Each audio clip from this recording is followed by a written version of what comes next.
Američki steltovi su nemoćni pred ovim ruskim sistemom. S-500, zvani Prometej, uništava i hipersonično oružje u kosmosu. Nova generacija protivvazdušnog raketnog sistema S-500 Prometej moći će da uništi i hipersonično oružje u orbiti Zemlje, izjavio je komandant vazdušno-kosmičkih snaga Ruske federacije Sergej Surovikin.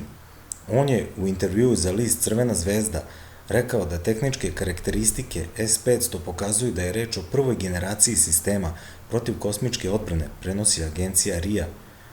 Karakteristike sistema S-500 omogućavaju uništavanje ne samo aerodinamičkih i balističkih ciljeva, već i hipersoničnog oružja svih modifikacija, uključujući i uništavanje u orbiti Zemlje, istakao je Surovikin. On je izrazio uverenje da u svetu ne postoji sličan sistem ovom. S-500 Prometej je nova generacija protivvazdušnog raketnog sistema Zemlja-vazduh, može da uništi ne samo balističke ciljeve, već i aerodinamičke, odnosno avione i helikoptere, kao i krstareće rakete. Ranije je Pavel Sozinov, glavni konstruktor koncerna Almaz-Antey, saopštio da će S-500 moći čak i da presreće ciljeve i na 100 km od Zemlje.